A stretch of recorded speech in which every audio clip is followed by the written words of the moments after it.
Olá, amigos, um grande prazer estar aqui com vocês. Eu sou o Carlos.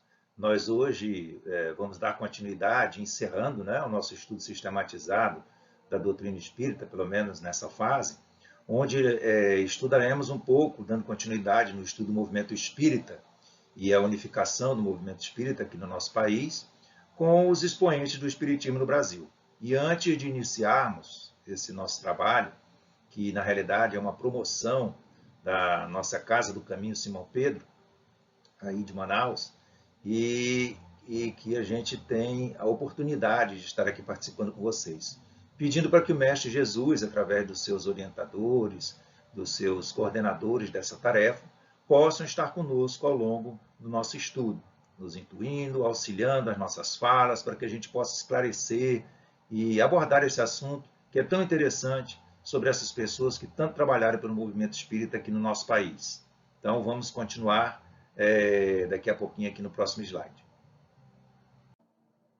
Bom, e nesse momento aqui nós vamos apresentar para vocês quais seriam os objetivos específicos, né, desse nosso estudo.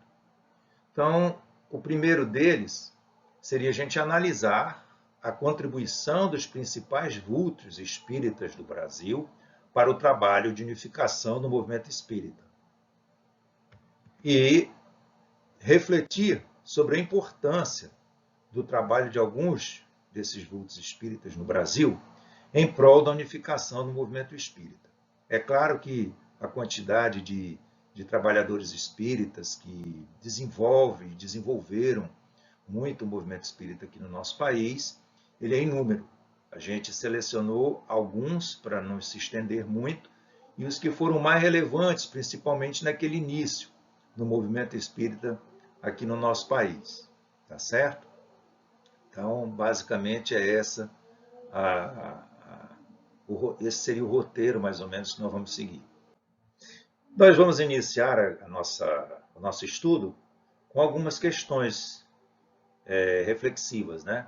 Sobre qual seria a importância das atividades realizadas no movimento espírita por esses vultos espíritas no Brasil, que a gente vai ver no estudo de hoje. Qual seria a importância das atividades realizadas pelo movimento espírita para o espiritismo? Existe alguma importância, né, para o desenvolvimento do espiritismo, essas atividades que o movimento espírita realiza? Quais seriam elas, né? Que relação existe entre as primeiras viagens que Kardec fez e as tarefas desenvolvidas pelos vultos brasileiros estudados? E o espiritismo e o movimento espírita, eles são a mesma coisa? Ou eles são coisas diferentes? E um questionamento de muita reflexão para a gente. Eu me preocupo com a unidade doutrinária do espiritismo? Eu tenho esse envolvimento? E como é que eu poderia fazer parte, efetivamente, do movimento espírita? O que eu pretendo fazer alguma coisa? Primeiro, eu acho isso importante. Segundo, o que eu poderia fazer se eu nada estou fazendo, né, para o desenvolvimento do movimento espírita? Então, essas são as reflexões que a gente quer deixar aqui para vocês, nesse início, em cima do que a gente vai apresentar. Tá bom? Nós vamos iniciar aqui o nosso estudo do movimento espírita no Brasil com algumas considerações históricas. E nós não podemos esquecer de um companheiro espírita, que é o Bezerra de Menezes, por ele ter dado os primeiros passos no processo da unificação do movimento espírita no Brasil. No slide específico dele, nós vamos ver as dificuldades que ele teve, né, para unificar este movimento espírita, porque existiam várias correntes de estudo na época e de desenvolvimento do espiritismo no Brasil, na época que Bezerra de Menezes se envolveu com o espiritismo. E ele iniciou esse processo de unificação inspirado nas orientações do próprio Kardec, contida no livro Obras Póstumas. E uma curiosidade, ele foi o primeiro tradutor para o português do livro Obras Póstumas, do Kardec. Mas quem era, na realidade, Bezerra de Menezes? Então, vamos ver o seguinte. Bezerra de Menezes, conta-se, né, que na obra Brasil, Coração do Mundo, Pátria do Evangelho, né, é uma obra ditada pelo espírito Humberto de Campos, a gente tem algumas respostas. Então, o que é dito lá no livro? Que ao final do primeiro reinado no Brasil, Ismael, que é a nossa entidade protetora daqui do Brasil, que coordena os trabalhos em nome do Cristo, aqui no nosso país, ele reuniu no espaço os seus companheiros de luta. E ele estava convocando, conclamando esses companheiros a acentuarem o amparo aos corações dos seres humanos que estavam muito atormentados, né, pelas amarguras inerentes dos tempos de transição. Então, vocês vejam o seguinte, que no final do segundo reinado, né, ou seja, lá século XVIII para século XIX, já iniciaram o processo de transição. E Ismael, preocupado pela coordenação aqui do nosso país, reuniu vários companheiros no plano espiritual para rogar, para pedir que eles se envolvessem mais nesse amparo aos corações dos seres humanos que aqui estavam encarnados. Então ele refere-se à existência, o Ismael, de numerosos missionários que estavam reencarnados naquele momento em várias nações da Terra, todos com o propósito de aliar a palavra da Boa Nova aos postulados científicos que surgiriam naquele século. Então, qual era a preocupação dele? Ele, antevendo já que esses postulados científicos iriam iniciar e que um estudo mais elaborado seria feito, né, que com o surgimento do estudo dos livros, né, que Kardec codificou, da doutrina espírita, precisava a gente aliar isso aí que ia surgir, essa parte científica que ia se desenvolver naquele século, né, e aos ensinos do Cristo, a palavra da Boa Nova. E, em dado momento da reunião, Ismael ele dirige a um de seus mais dedicados e fiéis discípulos, assim falando. Então, nós vamos ver a mensagem que ele nessa reunião, ele coloca para um dos mais dedicados e fiéis discípulos dele. Então, vamos ver aqui. Então, a mensagem de Ismael diz o seguinte: descerás às lutas terrestres, tendo por objetivo concentrar as nossas energias no país do cruzeiro, dirigindo-as para o alvo sagrado dos nossos esforços. Agruparás todos os elementos dispersos com a dedicação do teu espírito, a fim de que possamos criar o nosso núcleo de atividades espirituais dentro dos altos propósitos de reforma e de regeneração.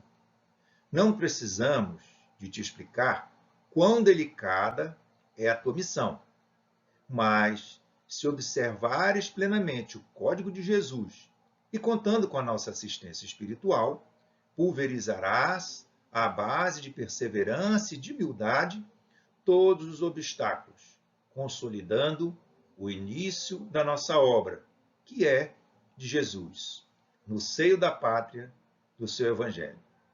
E se a luta vai ser grande, lembra-te que não será menor a compensação do Senhor, que é o caminho, a verdade e a vida. Então, é uma coisa interessante, o Ismael colocou essa mensagem e adivinha quem era este espírito que estava lá presente na reunião. Vamos, já que descobriu, vocês já devem imaginar quem seria, né? E dando prosseguimento aqui sobre o planejamento espiritual para o Brasil, sendo feito naquela reunião lá com o espírito Ismael, sobre a mensagem que ele tinha colocado para o espírito, que era o mais relevante dos seus auxiliares, ele diz o seguinte, que havia em toda a Assembleia Espiritual um divino silêncio. O discípulo escolhido nada pudera responder, com o coração palpitante, de doces e esperançosas emoções, mas as lágrimas de reconhecimento lhe caíam copiosamente nos olhos. Claro que na obra isso não fica claro, que é o Bezerra de Menezes, mas daí a algum tempo, no dia 29 de agosto de 1831, na cidade de Riacho do Sangue, no estado do Ceará, nasce Adolfo Bezerra de Menezes, que é conhecido, né, entre a gente, no movimento espírita, como Bezerra de Menezes, que foi o grande discípulo de Ismael, que vinha cumprir no Brasil uma elevada missão. Isso aí está contido lá no livro Brasil, Coração do Mundo, que foi ditado pelo espírito Humberto de Campos, através do médium Francisco Cândido Xavier, da psicografia de Francisco Cândido Xavier. Então aqui fica claro que o movimento espírita aqui no Brasil, ou na realidade o espiritismo aqui no Brasil, ele teve todo um planejamento espiritual para o nosso país, para poder, nas palavras que Ismael coloca em sua mensagem, aliar, né? Seria com o objetivo de aliar o Evangelho do Cristo com a nova doutrina que iria surgir naquele século, que é um século que era povoado por vários desenvolvimentos científicos e que, portanto, havia um certo questionamento, às vezes, das questões religiosas. Para a gente não esquecer o objetivo principal daquela doutrina surgente, que, como qualquer doutrina que promove a melhoria do ser humano, ela tem a ver com essa questão da religação da gente com Deus, ou seja, da religiosidade. E ela nada mais é do que uma explicação, um esclarecimento, como Cristo nos prometeu, do Evangelho de Jesus. Então, iniciando aqui a falar sobre os expoentes do Espiritismo no Brasil, nós destacamos alguns. E a gente quer colocar que esses grandes nomes, esses grandes vultos do Espiritismo no Brasil, eles tiveram um destaque grande nessa tarefa de unificar o movimento espírita, que era um movimento surgente e que estava muito disperso, como nós vamos ver. E eles deixaram uma herança de exemplos, né, muito marcantes, de um total devotamento à causa espírita. E a gente destaca alguns dentre aqueles que realizaram um trabalho de maior abrangência, que seriam esses que estão relacionados aí abaixo. O Bezerra de Menezes, o Angel Guarodi, Batuíra, Caibá Schutel, Lins de Vasconcelos, Viana de Carvalho, o Eurípides de Barçanufo, o Inácio Bittencourt, o Chico Xavier e o José Herculano Pires. Iremos falar de cada um deles brevemente, aí, fazendo um resumo para vocês. Então, iniciando aqui com o Bezerra de Menezes, nós, para cada um desses vultos espíritos, nós iremos falar sobre os dados pessoais deles, como é que eles se converteram, ou seja, entrar em contato com o espiritismo, e a participação de cada um deles no movimento espírita. Então, o primeiro deles, que nós vamos falar aqui, o Bezerra de Menezes, o nome completo do Bezerra de Menezes era Adolfo Bezerra de Menezes Cavalcante. Ele nasceu em 29 de agosto do ano de 1831, como nós já vimos aí, na cidade de Riacho do Sangue, lá no estado de Ceará. Ele era um filósofo, né? Ele era político, foi político também, foi médico, cientista e foi espírita. Ele desencarnou em 11 de abril de 1900, com 69 anos de idade. Então, como é que se deu a conversão, ou a descoberta do espiritismo por Bezerra de Menezes? Aos 20 anos de idade, ele se muda para o Rio de Janeiro, onde, com muita dificuldade, né, ele consegue se formar em medicina. Ele fica conhecido como médico dos pobres e tem uma biografia exemplar de renúncia para com o dever cumprido, custasse a ele o que custar. Então, ele sempre ajudava os que não tinham condições, como médico, e ele, na realidade, já tinha uma conduta cristã, mesmo antes de se tornar espírita. Então, em 1875, ao ele ter acesso ao Livro dos Espíritos, dizia ele que ele já era, quando ele leu o Livro dos Espíritos, ele dizia o seguinte, que ele era um espírito de nascença, ou um espírito inconsciente, porque tudo que ele lia lá no Livro dos Espíritos lhe parecia muito familiar. Obviamente, se a gente se recordar, né, houve todo um preparo de Bezerra para essa vinda. Então, a participação do Bezerra no movimento espírita, nós já adiantamos algumas coisas, né, mas ele foi um aglutinador, que era essa a sua missão principal aqui na vinda dele, nessa encarnação aqui no planeta, aglutinador do movimento espírita, porque na época havia muita divergência sobre o termo espiritismo. Para vocês terem uma ideia, a doutrina espírita era tida apenas com o que constava no Livro dos Espíritos. Aos estudiosos dos outros livros que Kardec havia codificados se chamavam de kardecistas. Então chegou-se a criar um espiritismo puro, equidistante de científicos e místicos, né? Além destes, existia ainda um grupo que se dedicava com afinco ao estudo das obras de Rustem. Então, Rustem, na realidade, ele escreveu, né, foi mais ou menos contemporâneo do Kardec, e ele escreveu os Quatro Evangelhos, que é uma obra em que tem algumas coisas que os defensores do espiritismo, assim, digamos, mais puristas, só de Kardec, eles combatem. E os que são adeptos de Rustem, na realidade, eles saem em defesa, mostrando que não existe essa contrariedade. Então, após a chegada de Bezerra de Menezes, né, como um espírito moderado, pacificador que ele era, isso muda, né?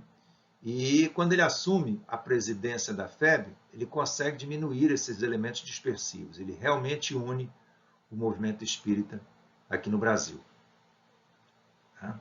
Então a gente colocou só embaixo, se vocês quiserem pesquisar um pouco mais sobre o Jean-Baptiste Rustem, a gente colocou esse site aí para vocês que desejarem lá. Ler um pouquinho sobre o que é a obra, sobre o que seria essa obra dos Quatro Evangelhos. Vamos falar um pouco do Ângelo Aguarodi. Ele também foi muito importante para o movimento espírita aqui no nosso país.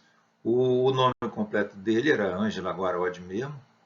Ele nasceu no dia 2 de outubro de 1860, lá na Espanha, na província de Huesca. Ele era operário e espírita. E ele desencarna no dia 13 de novembro de 1932, lá em Porto Alegre, no Rio Grande do Sul, aos 72 anos. Então, o Aguarodi ele nasce em 60 e em 1880 ele já se interessa, com 20 anos, pelo espiritismo, estudando com muita firmeza, com muita tenacidade, e ele teve uma atuação significativa do movimento espírita lá na Espanha. Ele foi um dos fundadores da União Espírita Kardeciana, lá da Espanha. Em 1905, ele se transfere, se muda para a Argentina, onde ele trabalha grandemente no movimento espírita daquele país. E ele fundou lá duas instituições, Centro Amor e Ciência e a Liga Espírita Kardeciana, de propaganda, tendo dirigido ambas. Em 1915, ele veio residir em Porto Alegre, Rio Grande do Sul. Incorporou desde aquela época, em 1915, a vida ativa do movimento espírita surgente aqui no Brasil, atuando em várias sociedades espíritas e na imprensa espírita também. Ele participou mais diretamente no movimento espírita aqui no Brasil como diretor da revista Eternidade, que ele iniciou com essa revista uma intensa campanha de sorte à União dos Espíritas Rio-Grandenses. Essa campanha dele levou à fundação da Federação Espírita do Rio Grande do Sul, a FERGS, no dia 17 de fevereiro de 1921. Ele dirigiu a FERGS por mais de 6 anos, até em 1927. Nas suas viagens de divulgação da doutrina espírita, ele teve a oportunidade de fundar novas sociedades, novos centros de estudo pelo interior do estado do Rio Grande do Sul. E ele participou do Conselho Federativo Nacional, constituído no Rio de Janeiro em 3 de outubro de 1926, com representantes da FERGS. Ele dedicou-se inteiramente ao trabalho de unificação no movimento espírita naquele estado e contribuiu também para o movimento espírita aqui no Brasil. E aqui nós vamos apresentar do nosso popular Batuíra, cujo nome era Antônio Gonçalves da Silva. Ele nasceu em Freguesia de Águas Santas, lá em Portugal. Ele era português, então, Batuíra, de nascimento. Ele foi empresário e foi espírita também. E desencarna ele em 22 de janeiro de 1909, lá na cidade de São Paulo, aos 69 anos, também como Bezerra. Como é que ele se converteu ao espiritismo? Aos 11 anos, o Batuíra ele, na realidade, Antônio Gonçalves da Silva, ele emigra para o Brasil, chegando no Rio em 3 de janeiro de 1850. Ele trabalhou como entregador de jornal e ele ia muito rapidamente de um lado para o outro da cidade, como se fosse uma narceja, que é uma ave de voo muito ligeiro. E foi apelidado de Batuíra, que era o nome popular da narceja. Então, por causa dessa rapidez da ave, pela rapidez dele na entrega dos jornais, é que esse apelido de Batuíra foi dado a ele. E ele tornou-se, através de trabalho de muitos anos, trabalho honrado, né, um abastado proprietário. Mas a morte repentina do enteado dele de 12 anos desestabilizou muito ele e a esposa. E isso fez com que ele se aproximasse da doutrina espírita. Como muitas vezes acontece, né? Às vezes uma coisa que aparentemente a gente encara como sendo algo muito indesejável, né? Uma desgraça em nossas vidas, mas ele faz a gente se aproximar de alguma sorte daquilo que deveria ser o nosso caminho. Então, tão grande foi a paz que o Espiritismo, conta-se, né? Trouxe para o casal, que o Batuíra se dedicou intensamente à causa do Espiritismo. Então, como é que ele participou? Ele adquiriu, do movimento espírita, ele adquiriu uma pequena tipografia, denominada Tipografia Espírita. E ele imprimiu, no dia 20 de maio de 1890, o primeiro número do periódico Verdade e Luz, cujo diretor responsável foi ele próprio até desencarnar, ou seja, até 1909. Ele socorreu doentes e necessitados, criou grupos e centros espíritas em São Paulo, Minas Gerais, no estado do Rio, e também imprimiu e distribuiu gratuitamente prospectos e folhetos de propaganda do espiritismo, assim como milhares de livros pelo interior do Brasil. Então, ele foi bastante importante, foi bastante atuante com a aplicação do recurso que ele possuía no auxílio do movimento espírita. E ele foi um dos criadores da Federação Espírita do Estado de São Paulo, em 24 de maio de 1908. Né? Você vê que já próximo, né, do período já do desencarne dele.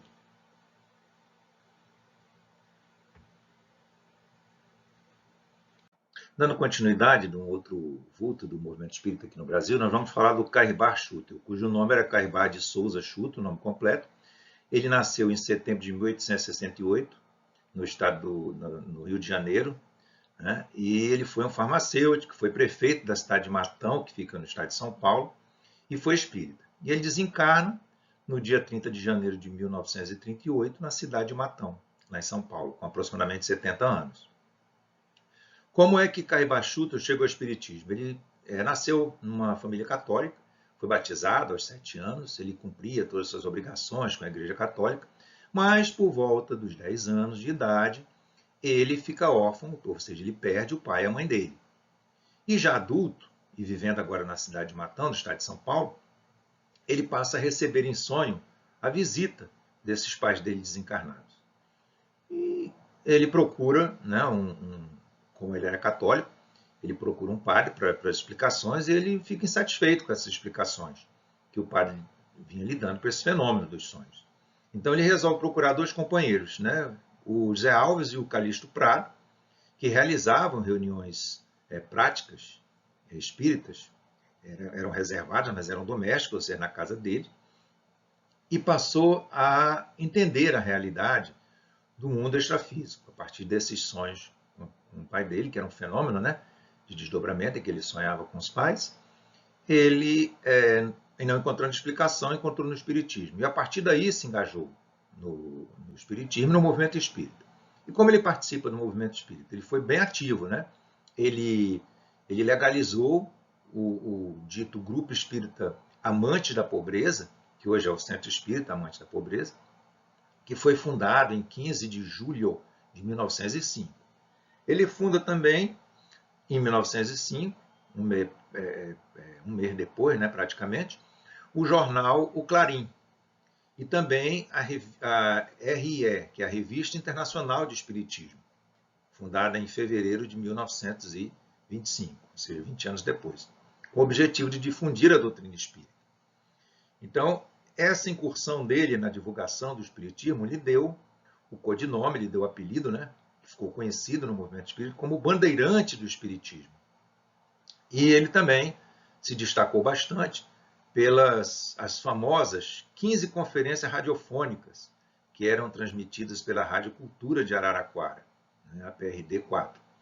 E isso aí foi feito num período desde agosto de 1936, né, até 2 de maio de 1937. Vocês veem que praticamente meses antes do desencarne dele, mostrando para a gente que esses companheiros todos eles se dedicavam, né, o tempo que eles podiam para o movimento espírita, para o espiritismo como consequência, né, até próximo do período de exaustão física deles, ou seja, próximo do desencarne, como acontece com a maioria dos vultos espíritas, né, aqui no nosso país e fora dele também, no caso do Kardec também.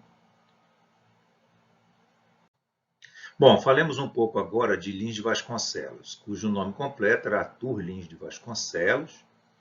Ele nasceu em 27 de março de 1891, né, na cidade de Teixeira, lá na Paraíba. Ele foi agrônomo e foi espírita. Desencarnou em 21 de março de 1957, na cidade de São Paulo, estado de São Paulo, portanto, com 66 anos de idade. Como é que ele se converte ao espiritismo? Ele viveu, na realidade, uma infância muito pobre, né, no sertão, lá da Paraíba, na região nordeste do Brasil. E por volta dos 21 anos de idade, ele se muda, ele se fixa, né, ele se adota, né, a cidade de Curitiba, no Paraná, como sua residência. E ele, através, cerca de menos de um ano depois, ele toma conhecimento do espiritismo, no ano de 1912, através de um amigo dele, que era muito dedicado à causa espírita. E naquela oportunidade ele já passa a frequentar a Federação Espírita do Paraná, a FEP. E em 1918 ele inicia os estudos dele, né, os estudos superiores, na Escola Superior de Agronomia, e ele se destaca muito, devido ao brilhantismo dele. Foi um aluno brilhante nessa escola de agronomia. Em 1930, ele se muda para o Rio de Janeiro, onde ele se consolida financeiramente, né, e passa a devotar-se inteiramente ao espiritismo. Como é que ele participa do movimento espírita? Em várias oportunidades. Já em 1915, no período em que ele estava lá no Paraná, ele foi secretário-geral da Federação Espírita do Paraná, ou seja, cerca de 3 anos depois que frequentava a FEP. Em 1916, ele trabalhou ativamente no segundo Congresso Espírita Paranaense. E em 1925 ele foi presidente, chegou a presidente da Federação Espírita do Paraná. Ele teve uma cooperação humanitária muito intensa, né, junto aos companheiros espíritas de vários estados. De que forma? Na educação, né, da criança, na ajuda às instituições de amparo à velhice e à infância abandonada, no empenho para a criação de lares infantis, de sanatórios, de hospitais, de ginásios, de creches, de institutos de ensino. Então, aproveitou aquela condição econômica que ele tinha construído, que ele tinha se destacado, para este auxílio.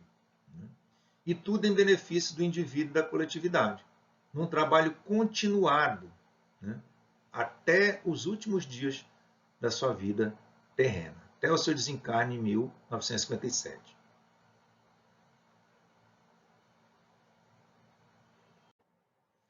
Vamos abordar aqui a contribuição do Viana de Carvalho para o movimento espírita, né, no Brasil.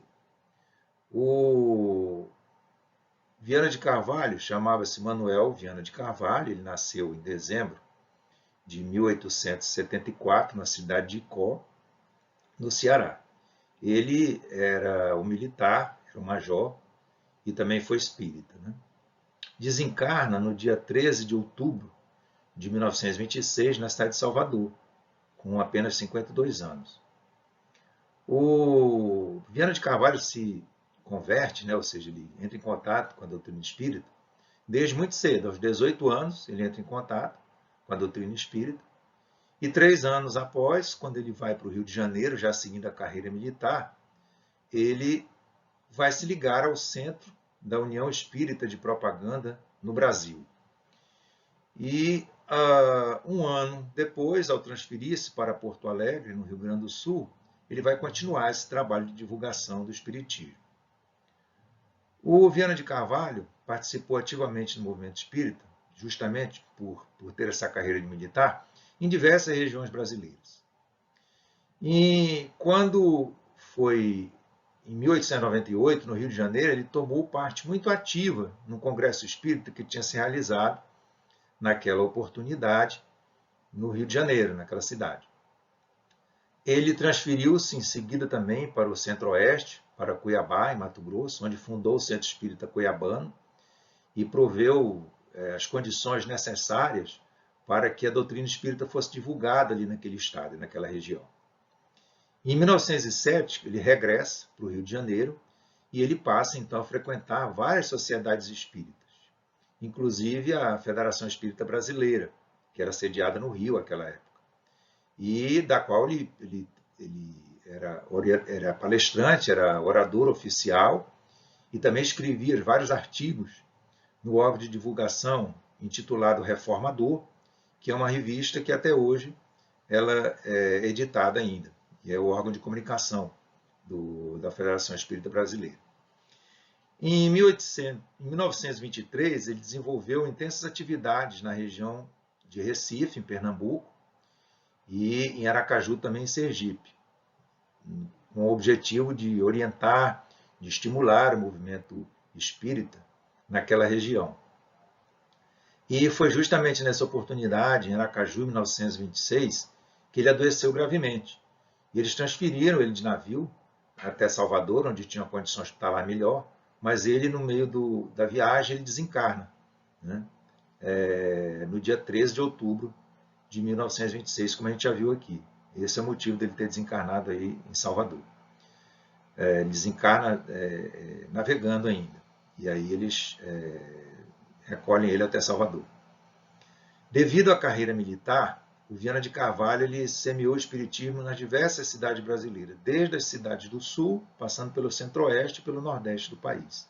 Então, teve um grande contributo para o movimento espírita brasileiro.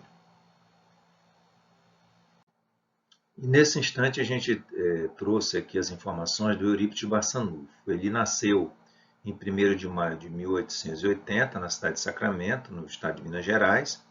Ele foi professor, foi político e foi espírita. E desencarnou em 1º de novembro de 1918, em Sacramento, também em Minas. Bastante jovem ainda, né? Aos 38 anos de idade. Ao tomar conhecimento da existência dos fenômenos espíritas, né, e das obras da codificação de Kardec, ele voltou totalmente às atividades dele, né, pesquisando por todos os meios e maneiras, até desfazer totalmente suas dúvidas, porque ele era um estudioso, ele era um professor. E ele converteu-se sem mais delongas e sem esmorecimentos. Ele, inclusive, a partir desse contato com a doutrina espírita, ele passa a sofrer, dentro da própria família, as consequências dessa atitude dele, que foi incompreendida, né? Mas ele persiste lecionando na sua escola, ele tinha fundado uma escola, né? E ele resolveu incluir entre as matérias o ensino do espiritismo. E a reação das pessoas e dos pais de aluno, né, daquela cidade foi muito negativa, tendo inclusive lhe oferecido dinheiro para retirar o ensino desta matéria. E ante a recusa dele, os pais foram retirando os alunos um a um, o que lhe causou diversos dissabores e dificuldades. Ele foi um divulgador da doutrina espírita que sofreu muita pressão, e sob essas pressões de toda a ordem e perseguições, né, pela divulgação do espiritismo, o Eurípides sofreu uma doença, um traumatismo muito forte. E durante o tratamento dele e a recuperação numa cidade vizinha lá de Sacramento, começaram a surgir várias faculdades mediúnicas dele, em especial a faculdade de cura, né, a mediunidade de cura, que o despertou para essa vida de missionário. Então, ele trabalhou com a parte de mediunidade de cura, fluidoterapia e outras mais, e um dos primeiros casos de cura ocorreu justamente com a própria mãe dele, né, que, restabelecida, se tornou valiosa assessora dele nos seus trabalhos. Então, os próprios alunos, já era interessante que conta-se que os próprios alunos, quando Eurípides se desdobrava para fazer algum atendimento, os alunos já sabiam que ele ficava como se estivesse meio no estado catatônico, os alunos já sabiam que o professor tinha, né, ido a outro local executar alguma tarefa de auxílio ou de cura. E, a despeito de todas as dificuldades, Barçanufo não desistiu da sua missão. E é interessante que, por exemplo, o centro espírita que ele fundou lá em Sacramento até hoje funciona, né? Tem um evangelho que sempre ocorre aos sábados há mais de 104 anos. Então, é uma coisa que a gente precisa compreender, que quando se planta uma semente, né, ela sendo boa, ela vai se reproduzindo. É o caso do que aconteceu aí com a atuação de Eurípides de Barçanufo, a despeito de todas as dificuldades, de todos os dissabores que ele teve na sua vida. Bom, falemos um pouco de Inácio Bittencourt. O Inácio Bittencourt ele nasceu em 19 de abril de 1862, lá na região dos Açores, em Portugal. Ele foi médium e receitista, e obviamente espírita. Desencarnou em 18 de fevereiro de 1943, no Rio de Janeiro, aos 80 anos. O Inácio Bittencourt ele migra para o Brasil ainda muito jovem. E aos 20 anos ele conhece a verdade espírita através de uma doença muito grave que ele teve. Ele ficou muito doente e, procurando vários médicos, não conseguia ficar bom, ele foi levado a um médium de nome Cordeiro, lá na Rua da Misericórdia, no Rio de Janeiro. E, graças a esse auxílio espiritual, ele teve a saúde dele completamente restabelecida. E ele ficou curioso porque o médium, na realidade, ele não sendo médico, não tendo auscultado ele, como é que poderia saber da doença dele? Ele pergunta, para entender, ele vai perguntar para o médium, né? Como é que ele conseguiu fazer isso? E o médium recomenda para ele o seguinte, que ele deveria ler o Evangelho segundo o Espiritismo e o Livro dos Espíritos, e que neles ele encontraria a resposta para a pergunta dele. E assim faz Inácio Bittencourt. E a partir desses estudos, ele começa a compreender melhor a doutrina espírita e começa também a apresentar algumas faculdades mediúnicas a partir desse momento. O Inácio Bittencourt foi bastante ativo no momento espírita. Aos 30 anos, a personalidade dele alcançou grande destaque nos meios espíritas. Ele realizou inúmeras curas e, pela preciosa faculdade que ele possuía, ele se tornou um dos expoentes máximos do espiritismo no Brasil. Em maio de 1912, ele funda e dirige por mais de 30 anos o semanário Aurora, que era uma publicação semanal que funcionava como veículo de divulgação doutrinária. Ele funda o Centro Caritas, juntamente com Samuel Caldas e Viana de Carvalho, e preside esta casa até o desencarne dele. Em 1919, ele funda também o Abrigo Teresa de Jesus, que é uma obra assistencial para crianças, e que até hoje está em pleno funcionamento. E ele também atuou como vice-presidente da Federação Espírita Brasileira durante alguns anos. Então veja que ele teve uma grande contribuição no movimento espírita. E aqui nós vamos apresentar as informações sobre o nosso querido Chico Xavier, né? O nome do Chico Xavier é o Francisco Cândido Xavier.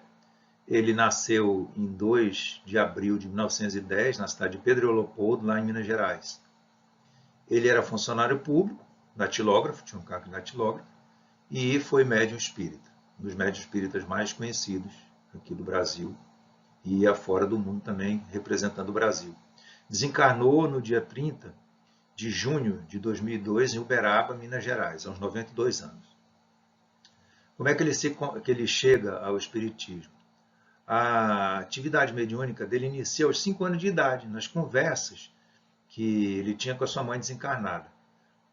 ela lhe dava conselhos que já lhe ajudaram a suportar as dificuldades, os sofrimentos, né, da infância que ele teve junto à sua madrinha.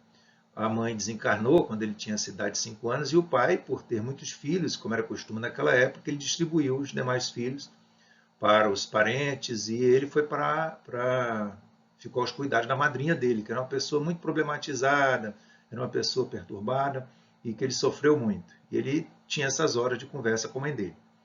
Devido à educação católica, esse desenvolvimento da mediunidade não foi bem aceito, nem pelos parentes, nem pela comunidade de maneira geral, né? Enfim.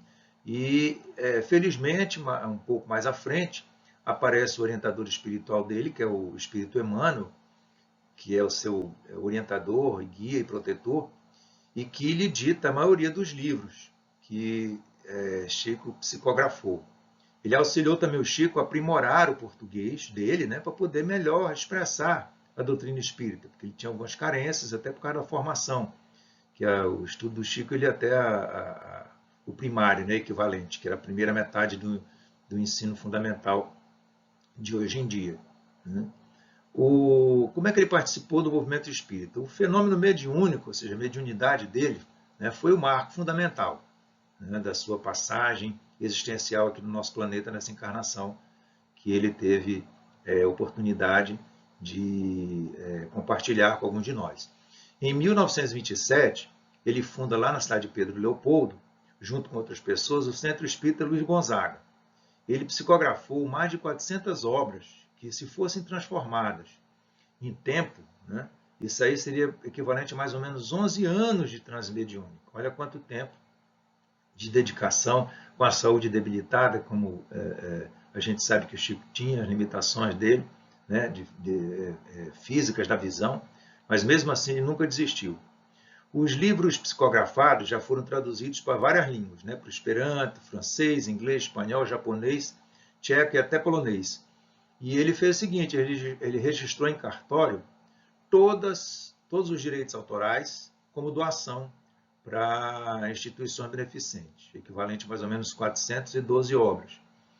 E, no total, Chico teve 75 anos de mandato mediúnico. Então, foi uma pessoa que realmente cumpriu o mandato mediúnico dele, e a importância dele para o movimento espírita é fundamental, e para o espiritismo aqui no Brasil.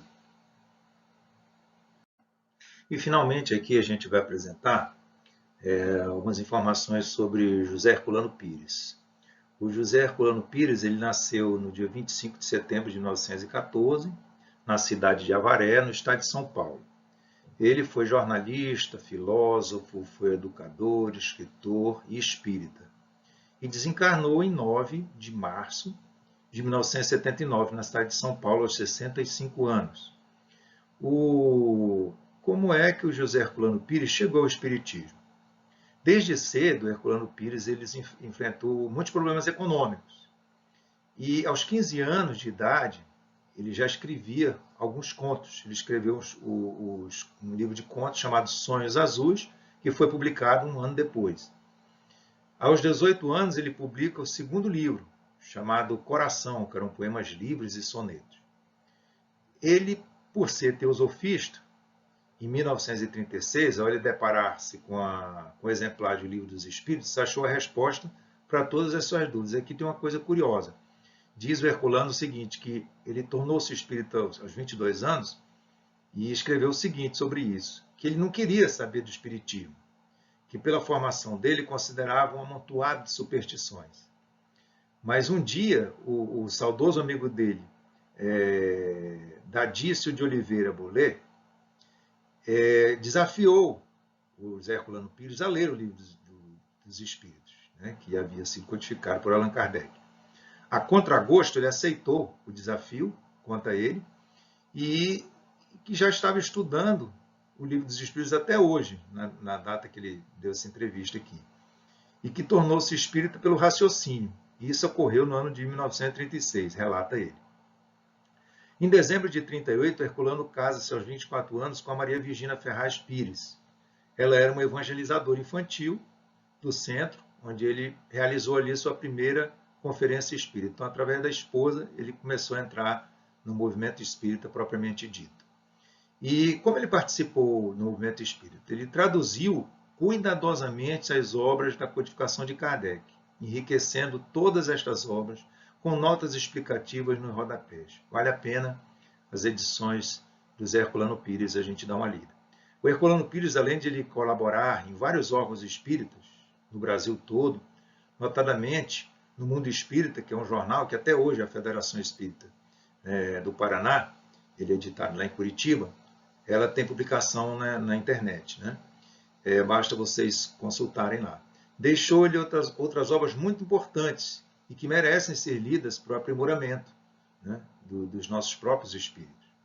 Dentre essas obras, a gente quer citar aqui a Madalena, Pesquisas sobre o Amor, Na Hora do Testemunho, Agonia das Religiões, A Pedra e o Joio, além da revista Educação Espírita, que era um órgão semestral de educação e de pedagogia. Ele escreveu vários outros livros também na área de educação, né? Do ponto de vista da doutrina espírita. E ele publicava uma coluna, revezando aí com Chico Xavier, onde ele adotava o pseudônimo de Irmão Saulo e escrevia uma coluna, né, nesse jornal, durante muitos anos. Então ele foi um trabalhador que movimentou muito o movimento espírita. E ele era um dos entrevistadores do Chico naquela série de programas da TV Tupi, da extinta TV Tupi, intitulado Pinga Fogo. Se não tiver oportunidade de ver, vocês podem acessar lá pela internet, coloca lá Pinga Fogo, que vai aparecer algumas dessas edições que eram mediadas pelo Zé Herculano Pires. E, finalmente, aqui já nos encaminhando para os momentos finais, né, sobre o nosso tema, expoente do Espiritismo no Brasil, nós trazemos uma seguinte conclusão, que esses trabalhadores realmente foram incansáveis e, na verdade, eles são como faróis, como luzes que não se apagam, imperecíveis. E que, enquanto estiveram aqui encarnados, eles aclararam os nossos caminhos humanos. E não pararam de trabalhar, eles continuam desbravando, né, as terras dos corações, como se diria, agora não mais no nosso mundo físico, mas no mundo espiritual, através da nossa inspiração, do fortalecimento que eles trazem para a gente e no cumprimento do dever. E a gente vai encerrar com a mensagem final, intitulada Prece por Trabalho, pelo Espírito Bezerra de Menezes e psicografia do Francisco Cândido Xavier, contida lá na obra Sinais de Rumo, em que Bezerra nos diz o seguinte: Senhor, auxilia-nos a servir para que aprendamos a amar, segundo nos ensinaste. Nas horas tranquilas, induz-nos a trabalhar aproveitando os tesouros do tempo. E nas horas de crise, conserva-nos em mais trabalho, a fim de não perdê-los. Se errarmos, faz-nos trabalhar na própria corrigenda. Sempre que acertarmos no dever a cumprir, acrescenta-nos o trabalho para sermos mais úteis. Senhor, ajuda-nos a compreender que o trabalho afasta a necessidade, imunizando-nos contra o mal, e auxilia-nos a lembrar que unicamente aqueles que aprendem a servir é que conseguem vencer. Então aqui fica com a nossa mensagem final e reflexão, para que nós não esmoreçamos e com tantos trabalhadores valorosos que tivemos, que nós possamos, né, fazer a nossa parte onde é possível.